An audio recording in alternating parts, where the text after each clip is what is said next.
오늘 함께 보실 말씀은 사도행전 2장입니다. 2장 1절부터 13절입니다.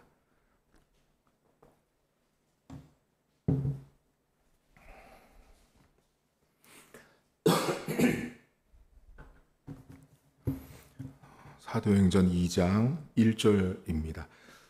오순절 날이 이미 이름에 그들이 다 같이 한 곳에 모였더니 호련히 하늘로부터 급하고 강한 바람 같은 소리가 있어 그들이 앉은 온 집에 가득하며 마치 불의 혀처럼 갈라지는 것들이 그들에게 보여 각 사람 위에 하나씩 임하여 있더니 그들이 다 성령의 충만함을 받고 성령이 말하게 하심을 따라 다른 언어들로 말하기를 시작하니라.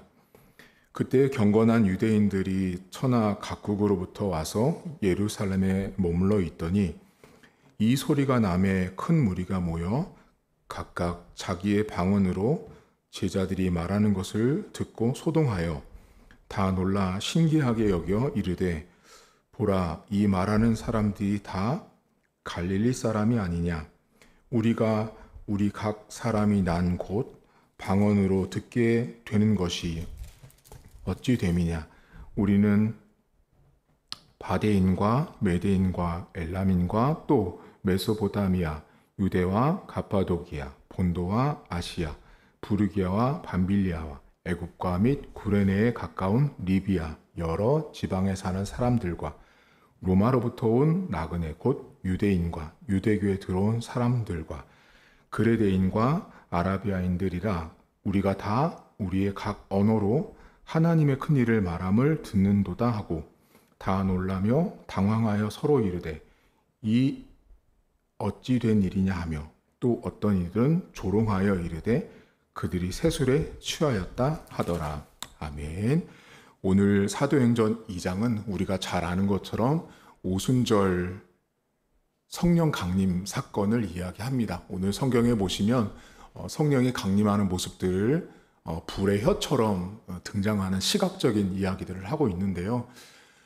성경에서 말하는 성령의 오심에 대해서 이렇게 시각적으로 보여주는 곳이 몇 군데 있죠. 예수님께서 세례를 받을 때 비둘기가 내려오는 그런 모습들도 등장을 하고 오늘 본문 속에는 급한 바람도 있고 혀가 있는데 오늘 성경에 우리가 주목할 게 뭐냐면 이 성경에 등장한 사람들이 성령 충만을 받는데 각 사람마다 성령의 충만함을 덧입습니다. 각 사람마다 성령이 임해서 그 사람들이 각각 자기들의 말을 가지고 각각의 언어로 방언을 하고 있었다라는 거예요. 오늘 여러분 아까 전에 여러 지명들이 나오는데요. 그 지명들을 다 세어보시면 16개가 됩니다. 총 16개의 지명이 나오고 쉽게 말하면 16개의 언어를 가진 사람들이 각자 자기 나라 언어로 방언을 하고 이야기를 하고 있었는데 오늘 성경 어디 보시냐면 4절에 보시면 이런 말을 합니다. 그들이 다 성령의 충만함을 받고 성령이 말하게 하심을 따라서 다른 언어들로 말하기를 시작합니다. 그러니까 지금 방언을 하고 있지만 각 나라의 언어들로 말하고 있지만 그 사람들이 하는 것이 아니라 성령이 말하게 했다라고 성경은 이야기를 합니다. 그러니까 알아듣는 사람도 있었을 거고 못 알아듣는 사람도 있었을 겁니다. 그런데 이 사람들이 최소한 이 2장에 나온 요 그룹이 120명 정도로 추정을 합니다. 1장부터 연결돼서. 그러면 120명 정도가 모여서 각 나라 말로 방언을 하다 보니 소리가 났어요. 여러분 어디 보시냐면 5절과 6절을 보세요. 그때 경건한 유대인들이 천하 각국으로부터 와서 예루살렘에 머물러 있는데 이 소리가 남에 큰 무리가 모여 자기의 방언으로 제자들이 말하는 것을 듣고 소동해요. 그러니까 지금 이런 상황들, 지금 성령의 충만함을 받아서 각 나라 말로 방언을 하는 모습과 이 장면을 여기 그 당시 있었던 사람들도 처음 본 거예요. 그러니까 여기 본문에 소동했다라는 건 뭐냐면 들썩인 거예요. 이게 무슨 일이냐. 한 번도 보지 못한 일이 발생되니까 모두가 놀란 거예요. 근데 여기 본문에 어디 보시냐면 8절 보세요. 거기 보면 우리 각 사람이 난 곳 방언으로 듣게 되는 것이 어찌 됨이냐. 무슨 이 어찌 됨이냐라는 말은 좋은 의미가 아니에요. 이게 무슨 일이냐, 이게 왜 이런 일이 발생됐냐라고 서로가 다 말을 하고 있는 상황인데, 이렇게 성령 충만함을 받고 각자의 방언으로 기도하고 이야기하고 기도하는 이 장면 속에 두 가지를 우리가 봐야 되거든요. 성령 충만한 사람들과 그 성령 충만한 사람을 바라보고 있는 사람들이에요. 이 성경이 오늘은. 자, 성령 충만을 받은 사람들은 각각의 방언을 따라서 어떻게 하냐면, 어디 보시냐면 11절을 보세요. 11절에 이렇게 나옵니다. 성령 충만한 사람들이 그레데인과 아라비아인들이라 우리가 다 우리의 각언어로 하나님의 큰 일을 말함을 듣는도다라고 말해요. 한마디로 말하면 지금 성령 충만한 사람들은 하나님의 큰 일을 말하고 있었어요. 그 말하고 있는 걸 사람들이 다 듣고 있었던 거죠. 그러니까 성령 충만한 사람들은 뭐를 했냐면 하나님의 큰 일을 말한 거예요. 자, 여러분들은 성령 충만하면 무슨 생각하시는지 아세요? 막 이렇게 성령 충만하면 이단들이 나와서 막 장풍을 쏘면은 막 뒷사람이 넘어가가지고 막 병치료 받는 것들 생각하시거든요. 성령 충만은요, 성경이 말해준 오늘 사도행전 2장에 나온 성령 충만은 하나님의 크신 일을 말한 거예요. 그러면 지금 여기 있는 본문대로라면 그냥 액면 그대로 하면 16개 지역에 있었던 사람들이 와서 만약에 16개의 언어라면 최소한 하나님이 16군데에서 큰 일을 행하셨다라고 만약에 계산을 친다면 각각의 지역마다 각각의 다양한 모습들로 하나님이 일을 하신 것을 사람들이 방언하고 말하고 고백하고 있었던 거예요. 그러니까 성령 충만을 덧입었던 이 각각의 사람들이 한 일이 뭐냐면 하나님의 크신 일, 하나님의 일을 말하고 있는 거예요. 여러분 교회에 가면요, 목회자들은 교회를 부임해서 가잖아요. 그럼 그 교회를 첫날 설교를 합니다. 첫날 설교를 딱 하면요, 대부분의 교육자들은 딱 압니다. 이 교회가 성령 충만한 교회인지 아닌지를 딱 압니다. 그리고 성도들을 만나서 대화해보면요, 이 교회 성도들이 성령 충만한 성도들인지 아닌지를 알 수 있어요. 어떻게 아는지 아세요? 성령 충만한 교회 성도들은요, 입만 열면 하나님 이야기합니다. 입만 열면 예수님 이야기하고요, 입만 열면 복음 전하는 이야기합니다. 입만 열면 선교지 이야기합니다. 제가 아는 어떤 집사님은 다른 교회 다니시는데 그분은 매년마다 아프리카 선교를 갔다 오세요. 그런데 그분이 재정이 넉넉해서 가는 게 아니에요.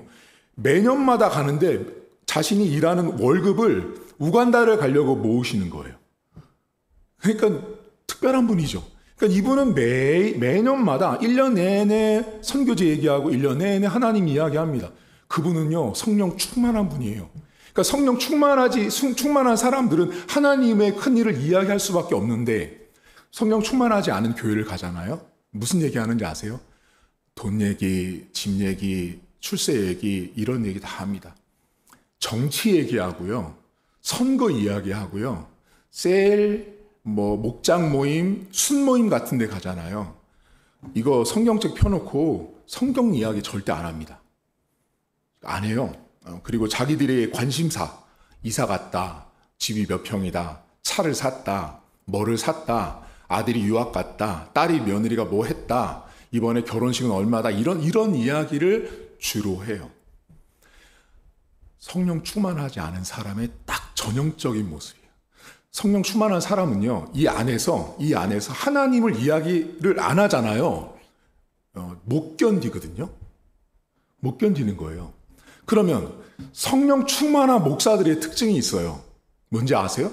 여러분들이 되게 오해하는 게 있어요. 성령 충만한 목사들을 생각하실 때 되게 유명한 신학자 중에 조나단 에드워즈라는 신학자가 있는데요. 그분이 딱 지적하는 게 뭐냐면 성도들을 딱 속이기 좋은 목사가 있대요. 뭐냐면 기타도 잘 치고요, 찬양도 기똥차게 잘하고요, 단에 올라와서 막 설교하면서 눈물을 펑펑 쏟고요, 막 감동을 시키는 목사들이 있대요. 조나단 에드워즈가 말하거든요. 과연 그것이 성령 충만함인가? 그러면서 그분이 지적하는 게 뭐냐면 그 목사가 정말로 그런 모습, 눈물 흘리고 막 그렇게 하는 모습들이 성령 충만이라면 그 사람의 일주일의 삶이 동일해야 한다라는 거죠. 그렇게. 근데 그게 그렇게 안 된다는 거죠. 그러면서 조나단 에드워즈가 무슨 말을 하냐면 정말 성령 충만한 사람은 말씀의 사람이 성령 충만한 사람이다라고 딱 정의 내려줍니다. 여러분들이 목사를 볼 때요, 다른 것으로 성령 충만을 보지 마세요. 저한테서 눈물을 원하지 마세요. 눈물을 원하는 게 아니라 하나님의 눈물을 주셔서 올 수도 있어요. 그런데 이 강단에 와서 정말 죄송하지만 쇼하는 목사들 많아요. 저는 목회를 오래 하면서 많은 부교육자들, 전도사들, 강도사들, 목사들을 보면서 이 강단에 올라와서 자기 쇼하다가 내려가고 자기 자랑하고 자기 PR하다가 내려가는 목사들 많습니다. 성령 충만하지 않기 때문에 하나님 말씀을 이야기하지 않는 것입니다. 성령 충만한 사람들은 여기 오면 하나님 말씀을 전하기 급해요. 그 말씀을 전할 수밖에 없다라는 거죠. 여러분들은 성령 충만하십니까? 우리 교회가 성령 충만하기 위해서 저는 이 강단에 와서 다른 얘기 안 하고 싶지도 않고 하나님 말씀만을 전하는 교회가 되어야 합니다. 그것이 성령 충만함이에요. 오늘부터 여러분 밖에 나가셔서 내가 성령 충만한 사람인지는 딱 가늠될 수 있어요. 내가 세상 일을 말하는지 하나님의 큰 일을 말하는지를 딱 보시면 정확히 알 수 있습니다. 오늘 본문에 이 성령 충만한 사람들을 보고 있는 사람이 있어요. 누구냐면 경건한 유대인과 어떤 사람들인데요. 이 사람들이 어떻게 해요? 조롱해요. 그리고 뭐라고 말하냐면 야, 저 사람들 갈릴리 사람들 아니냐? 이 말을 하거든요. 바울 시대에 예수님 시대에 저 사람 갈릴리 사람 아니냐라는 말은요. 수거거든요. 어떤 수거냐면 못 배웠네, 무식하네, 가진 게 없네라는 수거예요. 그러니까 갈릴리 사람이라는 표현 속에는 야, 학식도 없고 배운 것도 없는데 저 사람들이 왜 저렇게 변했어? 라는 말이에요. 우리가 신앙생활 하면서 교회 안에 이런 분들이 있거든요. 못 배운 분들이 있어요. 가진 것이 없는 분들이 있어요. 허름하신 분들이 있어요. 우리가 볼 때 그렇게 눈에 띄지 않는 분들이 있어요. 그런데 내가 못하는 방언을 해요. 내가 못하는 특별한 은사를 가지고 있어요. 그러면 그 방언과 특별한 성령 충만의 모습을 받은 사람을 보고 있는 어떤 사람이 뭐라고 말하는지 아세요? 굳이 저렇게까지 기도해야 되나? 굳이 저렇게까지 찬양해야 되나? 라고 말해요. 자, 굳이 저렇게까지 찬양하고 굳이 저렇게까지 하나님 앞에 서야 하는가라고 이렇게 말하는 이 사람이 있죠. 이 사람 둘 중에 하나입니다. 성령 충만함을 경험했다가 지금은 성령 충만하지 않거나요. 성령 충만이 뭔지를 모르는 사람이에요. 여러분 성령 충만하잖아요. 한마디로 그냥 꼬꾸라져요. 제가 20대 때 매주 화요일마다 갔던 찬양 집회 모임이 있어요. 지금도 존재하지만 예수 전도단이라는 집회가 있어요. 지금은 어떤지 모르겠어요. 제가 20대 때만 해도 군에 갔다 오고 전후로 해서는 항상 예수 전도단 화요 모임이 있었어요. 지하철 3호선 역 이름도 까먹고 하여튼 3호선 거기서 항상 집회를 했어요. 어떤 교회를 빌려서. 거기를 가면요. 제가 지금도 기억하는 게 뭐냐면 수백 명이 와서 강당에 앉아 있었거든요. 그런데 찬양을 하고 목사님 말씀이 떨어지면요. 제가 볼 때는 제가 지금까지 살면서 제일 많은 각종 방언을 들었던 자리가 그 예수전도단 화요 모임이었어요. 제가 20대 때 가서 저도 방언을 하지만 갔는데 이렇게나 많은 방언이 있다고? 라는 걸 제가 그때 처음 본 거예요. 가서 방언을 하는 사람들을 보는데 그 모습이요. 그래서 사도행전의 모습이 이랬겠구나라는 생각이 드는 거죠. 너무나 다양하고 너무나 특별하고 소리도 높낮이도 언어도 전부 다 다른 거예요. 근데 거기 있는 사람 중에요. 단 한 사람도 저 사람들 갈릴리 사람 아니야? 라는 사람이 없다라는 거죠. 우리가 여러분 신앙생활 하면서 교회 안에서요. 이럴 수 있어요. 어느 날 갑자기 우리 교회 집사님이 말씀을 듣다가 예배를 드리다가 성령 충만을 덧입을 수 있어요. 그때 그분이 죄송하지만 바뀌어요. 변화돼요. 전혀 다른 사람으로 본어게인 거듭나요. 성령 충만, 성령을 경험하게 되면 그때 그분이 나타나는 증상이 뭐냐면 때로는 펄쩍펄쩍 뛰고요. 때로는 손을 들고 찬양하고 때로는 하지 않던 방언으로 해요. 그때 조심할 게 있어요. 저 사람 갈릴리 사람 아니냐? 라는 말이 우리 내면 안에 들어올 수 있어요. 그때 그 사람을 볼 게 아니라요, 갈릴리 사람 아니냐라고 말하고 있는 여러분 자신을 보셔야 돼요. 그것이 오늘 사도행전 2장에 나온 성령 충만한 사람들과 그 성령 충만한 사람들을 바라보고 있는 사람들을 통해서 오늘 우리가 배워야 하는 모습들입니다. 오늘도 하나님의 큰 일을 말하는 성령 충만한 하루가 되었으면 좋겠습니다. 하나님 아버지, 우리가 성령 충만을 이야기할 때 사람들이 먼 하늘에 있는 뜬구름 잡는 식으로 생각을 합니다. 하나님, 성령 충만함은 매우 간단합니다. 하나님이 하신 일을 말하는 것입니다. 하나님이 어떤 일을 하셨는지를 말하는 것이 하나님의 큰 일입니다. 그런데 지금 한국교회가 하나님의 큰 일을 말하는 성령 충만이 아니라 새로 부임한 담임 목사의 큰 일, 당회가 이루어오는 업적의 큰 일, 각 전도회나 각 목장과 분과에서 이루어낸 큰 일들을 말하며 자신들의 공로를 말하는 공로주의, 공로지상주의에 살고 있습니다. 하나님 아버지, 성령 충만한 사람은 하나님의 일을 말할 수밖에 없습니다.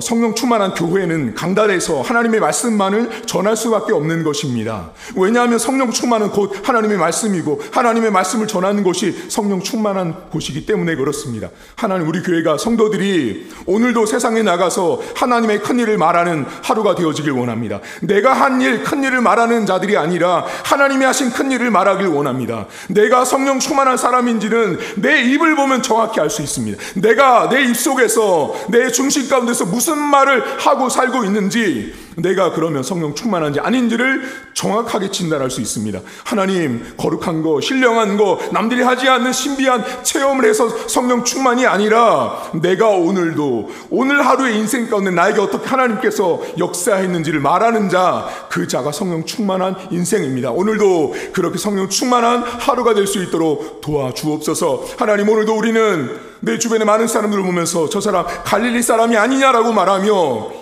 나보다 못 배웠는데, 나보다 못생겼는데, 나보다 가진 것이 없는데, 내가 볼 때는 저 사람이 절대로 저렇게 나보다 특별한 은혜와 은사를 받으면 안 된다고 말하며 갈릴리 사람이 아니냐라고 내 내면 안에 들려오는 소리가 있습니다. 하나님, 그것이 교만이고 그것이 성령 체험을 모르는 우둔한 자인 것입니다. 하나님, 오늘도 우리에게 성도들 가운데 누군가는 언젠가는 하나님 말씀을 듣다가 예배를 드리다가 성령 충만을 통하여 다시 새롭게 태어나는 역사들을 경험할 때, 그것을 내가 목격할 때 그 성도를 바라보며 하나님의 큰일이 지금 저 인생 가운데 벌어졌구나를 고백하는 우리 사랑하는 성도들의 삶이 될 수 있도록 도와주옵소서. 오늘도 성령 충만한 우리 교회 되게 하시고, 성령 충만한 이 강단 되게 하시고, 성령 충만한 성도들의 삶이 되어서 하나님이 하신 큰일을 증거하는 복된 하루가 될 수 있도록 은혜를 베풀어 주옵소서. 감사드리며 예수님의 이름으로 기도하옵나이다. 아멘. 하늘에 계신 우리 아버지, 아버지의 이름을 거룩하게 하시며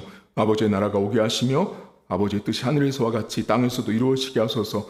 오늘 우리에게 일용할 양식을 주시고 우리가 잘못한 사람을 용서하여 준 것 같이 우리 죄를 용서하여 주시고 우리를 시험에 빠지지 않게 하시고 악에서 구하소서.